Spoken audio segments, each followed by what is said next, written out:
Hello students, welcome back. Now we will be doing question number 14 from exercise 6.3. Question को पढ़ के आपको ऐसा लगेगा कि इस टाइप का क्वेश्चन हम पहले कर चुके हैं। देखो यहाँ पे मैंने कुछ ऑलरेडी लिख भी दिया है, गिवन और टू प्रूव। क्या दिया हुआ है क्वेश्चन में? Sides A B A C and median A D. दो sides A B B A सी और तीसरा है मीडियन ए डी। ये किसके प्रोपोर्शनल है? पी क्यू पी आर और पी एम के। तो दो ट्राइंगल्स हैं यहाँ पर, triangle A B C, triangle P Q R, जिसकी ये वाली साइड्स हमें प्रोपोर्शनल दी हुई हैं, जो मैंने यहाँ गिवन लिखा है। प्लस हमें ये दिया हुआ है that A D is the median. Median है तो B D will be equal to C D and that will be equal to half of B C. इसी तरह से इसका दिया हुआ है that P M is the median, और पी एम अगर मीडियन है तो Q M will be equal to M R, that is half of Q R. अब ऐसा क्वेश्चन आपने पहले कहाँ किया है? इसी एक्सरसाइज में किया है, क्वेश्चन नंबर 12। ठीक है, उसमें हमें, लेकिन इसमें और उस क्वेश्चन में फर्क क्या था?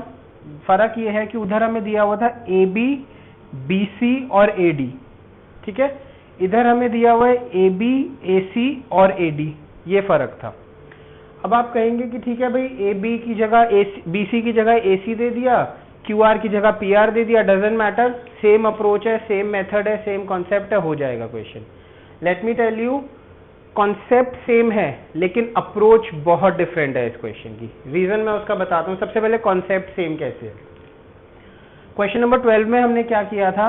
हमने बोला कि A B upon P Q और B C upon Q R तो हमें इक्वल दिए हुए हैं, तो दो साइड्स हमें इक्वल दी हुई है, कॉरेस्पॉन्डिंग साइड। अगर हम ये बीच का angle, that is angle B निकाल ले, ये प्रूव कर दे कि ये एंगल बी और angle Q corresponding angles equal हैं, तो हमारा ट्राइंगल ए बी सी और पी क्यू आर सिमिलर हो जाएगा। ठीक है, यहाँ पे भी वही कॉन्सेप्ट यूज करना है। यहाँ पर आपको क्या दिया हुआ है? A B upon P Q is equal to A C upon P R, ये दिया हुआ है। इन दोनों के बीच का एंगल कौन सा है? एंगल ए और एंगल पी। तो अगर हम एंगल ए और एंगल पी को इक्वल प्रूफ कर देते हैं तो बाय एस ए एस ये दोनों ट्राइंगल सिमिलर हो जाएंगे। लेकिन इसकी अप्रोच में फर्क क्यों है? देखो, एंगल बी और एंगल क्यू होल एंगल्स है। यहाँ पर एंगल ए दो पार्ट्स में डिवाइडेड है, एंगल पी भी दो पार्ट्स में डिवाइडेड है। ठीक है, तो इसको प्रूव करने के लिए सेम अप्रोच यूज नहीं हो पाएगी। क्यों नहीं हो पाएगी? क्वेश्चन 12 में हमने क्या किया था? ये जो आधा ट्राइंगल है इस साइड वाला, इस ट्राइंगल को हमने इस ट्राइंगल के सिमिलर प्रूव कर दिया था, और तब हमारे पास आ गया था एंगल बी और एंगल क्यू। इस क्वेश्चन में हमारे पास इतना डाटा नहीं है कि हम इन दोनों ट्राइंगल्स को सिमिलर प्रूफ कर सकते हैं। No, we don't have that much data. क्यों नहीं है? हमें सिर्फ A B upon P Q equal दिए हुए हैं और A D upon P M equal दिए हुए हैं। दो साइड्स दी हुई है। बी डी और क्यू एम के बारे में हम कुछ नहीं कह सकते, और एंगल्स जो तीनों एंगल्स बन रहे हैं उनके बारे में भी हम कुछ नहीं कह सकते। यस, ये 90 डिग्री नहीं होंगे। मैंने पहले भी समझाया, मीडियन और ऑल्टीट्यूड में फर्क होता है। ठीक है, तो we do not have enough of data कि हम इन दोनों ट्राइंगल्स को सिमिलर प्रूफ कर पाए। तो इसीलिए हमें इसमें कोई दूसरी अप्रोच यूज करनी पड़ेगी। अब वो दूसरी अप्रोच क्या है? वो दूसरी अप्रोच थोड़ी सी मुश्किल भी है, थोड़ी सी लेंदी भी है। इसीलिए क्वेश्चन नंबर 12 जब आता है तो वो 3 मार्क्स का आता है, और क्वेश्चन नंबर 14 जब आता है वो 4 मार्क्स का आता है, क्योंकि अप्रोच भी डिफरेंट है और ये क्वेश्चन बहुत लेंदी है, थोड़ा नहीं काफी लेंदी है। तो स्टार्ट करते हैं। सबसे पहले हम करेंगे इसमें कंस्ट्रक्शन। कंस्ट्रक्शन हम क्या कर रहे हैं? Extend A D to point E such that A D is equals to D E. ये जो ए डी मीडियन है, इसको हमें एक्सटेंड करना है आगे, और इस तरह से करना है कि ए डी और डी ई हमारे इक्वल हो जाए। अगर हम इस ट्राइंगल में ये कंस्ट्रक्शन कर रहे हैं तो सेम कंस्ट्रक्शन हम दूसरे ट्राइंगल में भी करेंगे। Extend P M to point S such that P M is equals to M S. ठीक है, तो अब ये कंस्ट्रक्शन करते हैं। इसको मैं एक्सटेंड कर रहा हूं यहां तक, दिस इज पॉइंट ई। इसको मैं एक्सटेंड कर रहा हूं यहां तक, and this point is point S. ठीक है, उसके बाद हम क्या करेंगे, join B E C E Q S and R S, इन चारों को हमने ज्वाइन करना है। अब ज्वाइन कर देते हैं।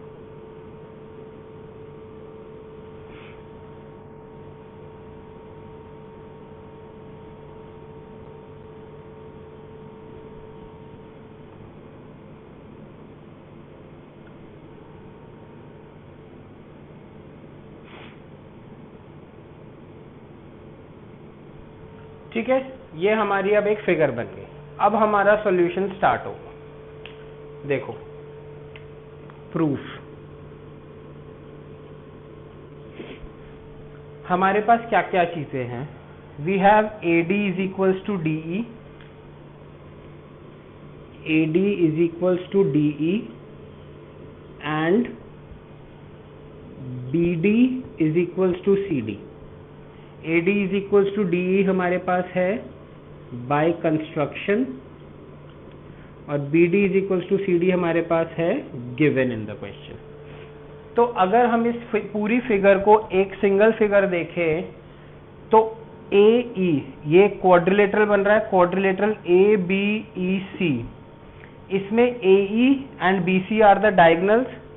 और अगर हम इस पॉइंट D को देखें तो point D is what, D is the midpoint of diagonal AE and D is the midpoint of diagonal BC also. तो हम क्या कहेंगे, that both the diagonals bisect each other. क्या कहेंगे हम, in quadrilateral ABEC diagonals AE and BC bisect each other at point D, ऐसा बोल सकते हैं हम। ठीक है, therefore ABEC is a parallelogram. ठीक है, क्या प्रॉपर्टी होती है पैरेललोग्राम की, किसी क्वाड्रिलेटरल को हम पैरेललोग्राम कब बोलते हैं। पैरेललोग्राम की हमने एक प्रॉपर्टी पढ़ी हुई है, 9th क्लास में भी पढ़ी थी, that the diagonals of a parallelogram bisect each other. Correct. तो क्योंकि हमने ये देखा बाय कंस्ट्रक्शन, और एक चीज हमें गिवन है क्वेश्चन में, हमने ये देखा दैट ABEC के जो डायगोनल्स हैं वो एक दूसरे को बाइसेक्ट कर रहे हैं, किस पॉइंट पे, D पॉइंट पे। इसीलिए हम ये कह सकते हैं that ABEC is a parallelogram. By same logic PQSR will also be the parallelogram, क्योंकि PS और QR डायगोनल्स हैं which is bisecting each other at point M। तो हम यही लाइन दोबारा लिखेंगे, but for quadrilateral PQSR, in quadrilateral PQSR diagonals PS and QR bisects each other at point M. ठीक है, therefore PQSR is a parallelogram। ठीक है, ये चीज हमारी प्रूव हो गई। अब अगर ये पैरेललोग्राम है, ये पैरेललोग्राम है और ये पैरेललोग्राम है, तो हमारे पास क्या डाटा आता है, opposite sides are parallel and equal. Opposite sides क्या होती है, पैरेलल होती है और इक्वल होती है। तो हम इसीलिए ये लिख सकते हैं therefore AB will be equals to CE and AC will be equals to BE। दूसरी बात हम क्या लिख सकते हैं, PQ will be equals to RS और PR will be equals to QS। इस इक्वेशन को मैं मार्क कर रहा हूं इक्वेशन नंबर 1। ठीक है,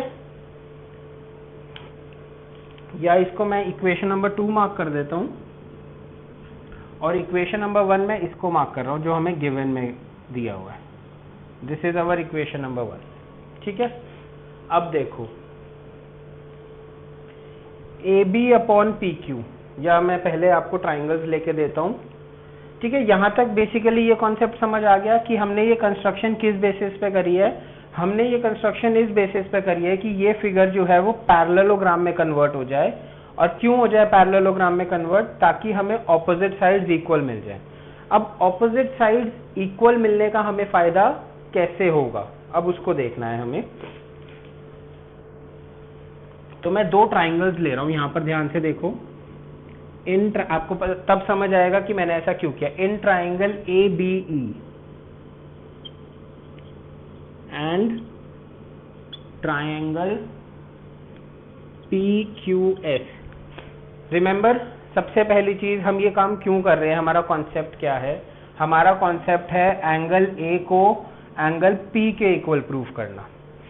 वो प्रूफ करने के लिए हम इतना सारा काम कर रहे हैं, इतनी सारी मेहनत कर रहे हैं।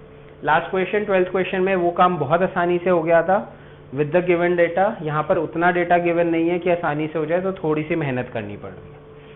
ठीक है, अब मैंने दो ट्राइंगल्स लिए ए बी ई, ये वाला ट्राइंगल इस साइड वाला, पी क्यू एस। ठीक है, मुझे क्या क्या गिवन है? A B upon P Q मुझे गिवन है। A B upon P Q is equal to A C upon P R is equals to A D upon P M. ये मैंने एज इट इज लिख लिया, this is given to us. ठीक है, अब देखो A B upon P Q, A B upon P Q इस triangle का पार्ट है, जो ट्राइंगल हमने लिए। A C upon P are इस ट्राइंगल का पार्ट नहीं है, तो मैंने क्यों लिखा? देखो, इसीलिए लिखा ए सी की जगह मैं बी ई लिख सकता हूं क्योंकि दोनों इक्वल हैं। यहां पे मैंने लिखा हुआ है A C is equals to B E. P R की जगह मैं क्यू एस लिख सकता हूं, यहां पे लिखा हुआ है P R is equals to Q S, क्योंकि ये ऑपोजिट साइड्स ऑफ पैरेललोग्राम है। ठीक है, तो इसको यहां पर कंटिन्यू करते हैं।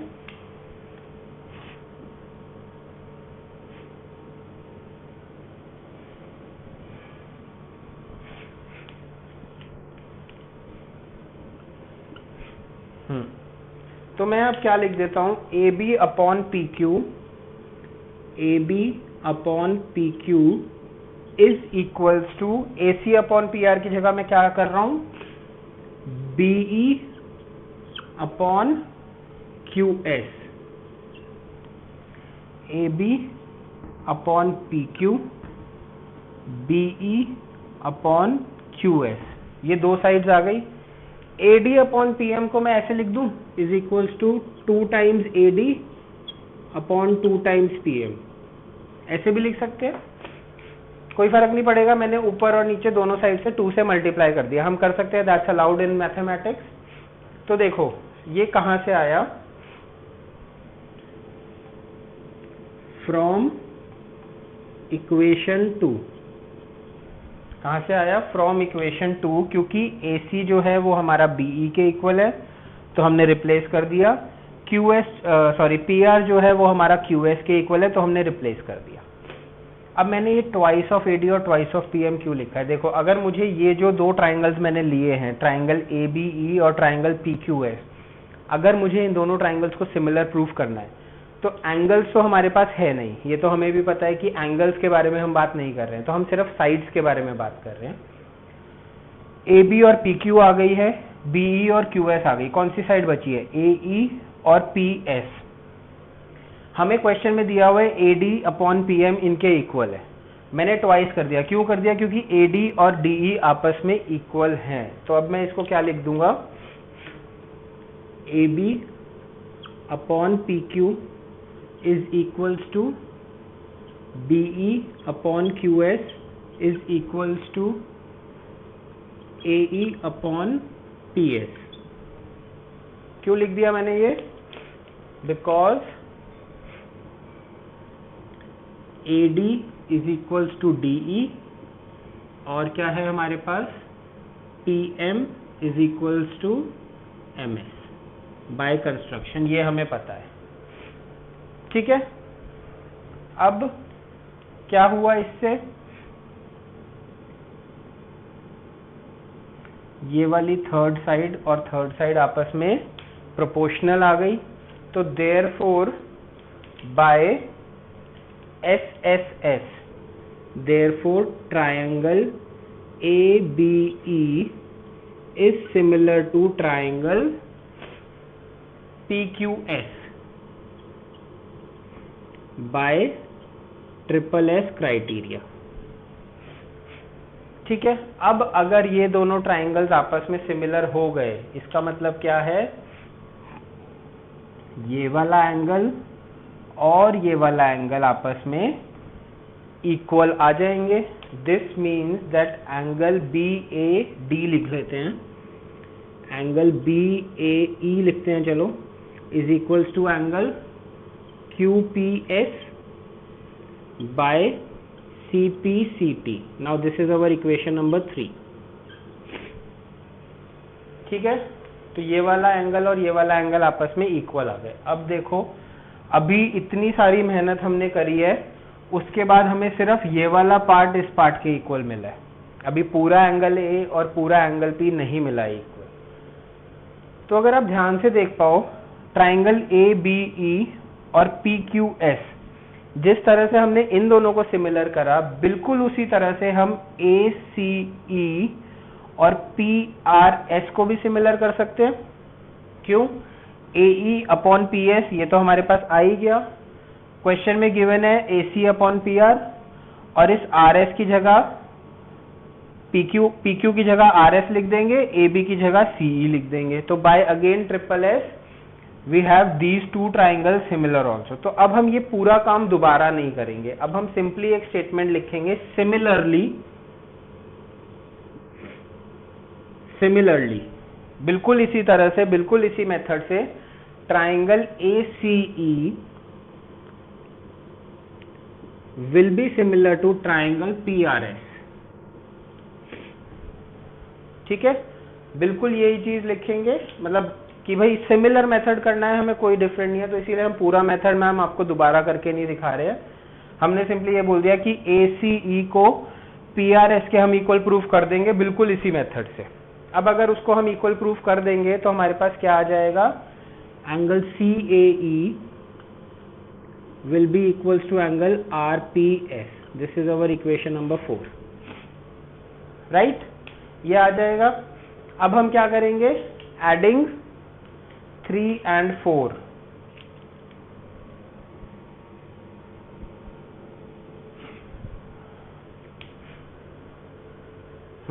इससे करते हैं एडिंग 3 and 4। जब हम इन दोनों को ऐड करेंगे, ये वाला एंगल हमारा ये वाले एंगल के इक्वल आ गया। 3 और 4 को जब हमने ऐड करा तो क्या आया, एंगल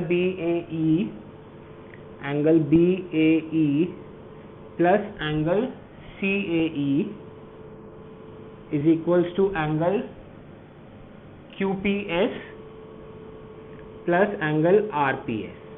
तो this means that angle A is equals to angle P, equation number 5।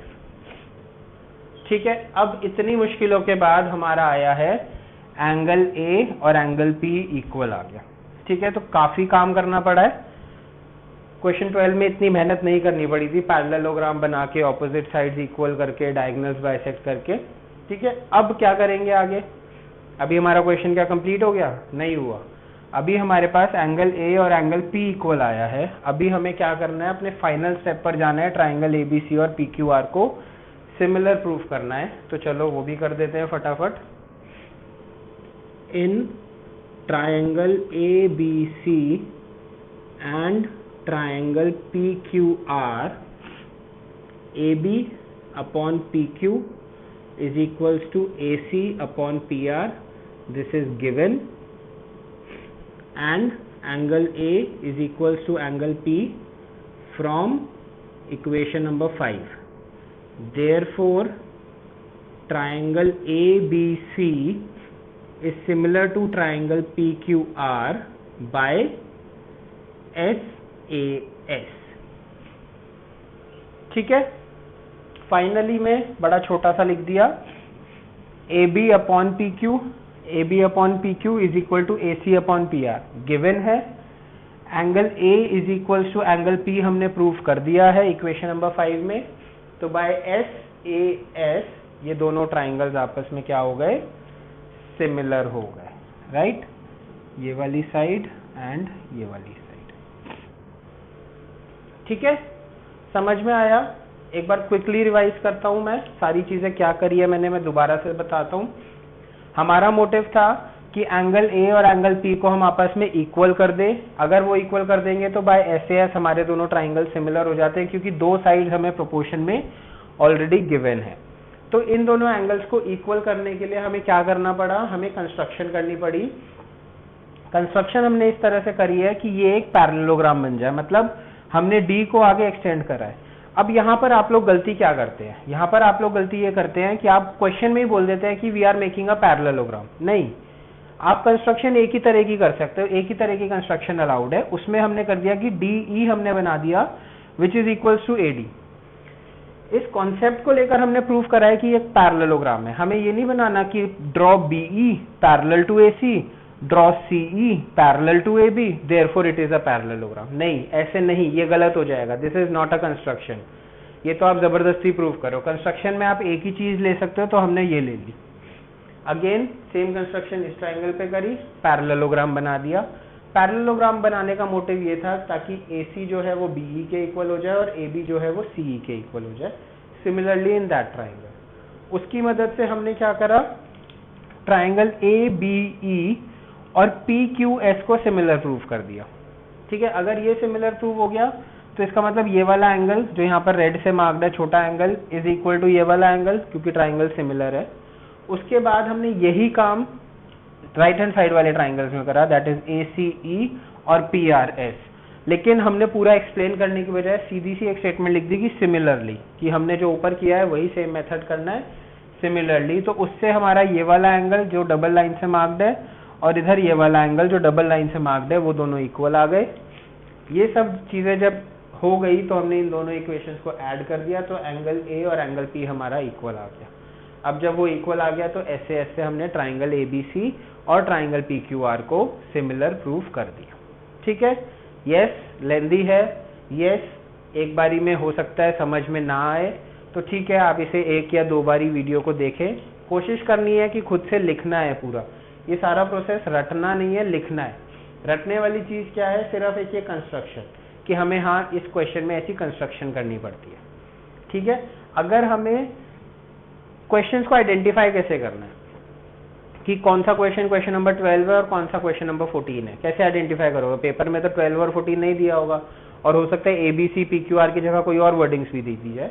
तो आइडेंटिफाई ऐसे करना है कि अगर आपको BC अपॉन QR, मतलब जिस साइड पे मीडियन मीट कर रहा है वो वाली साइड प्रोपोर्शनल दी गई है, तो मतलब क्वेश्चन नंबर 12 है, इजी वाला क्वेश्चन है। अगर आपको वो वाली साइड प्रोपोर्शनल दी गई है जहां पर मीडियन लाई नहीं कर रहा, मीडियन इंटरसेक्ट नहीं कर रहा, अगर वो वाली साइड दी हुई है प्रोपोर्शन में, तो आपको ये पैरेललोग्राम वाला मेथड करना। ठीक है, ये तरीका है दोनों टाइप के क्वेश्चंस को बाइफरकेट करने का, क्योंकि जरूरी नहीं है वर्डिंग सेम आए, ABC और PQR आए, कोई XYZ ट्राइंगल्स भी आ सकते हैं। ठीक है, समझिए, करिए, लिखिए अपनी कॉपी में। एक बार में नहीं समझ आता, 2 बार लिखिए, 3 बार लिखिए। आई एम 100% श्योर कि आपको तीसरी बार में तो 110% समझ आ ही जाएगा, बट यस आपको मेहनत करके 3 बार इसको लिखना पड़ेगा। ठीक है, now go through the question and we will see some other questions in further videos.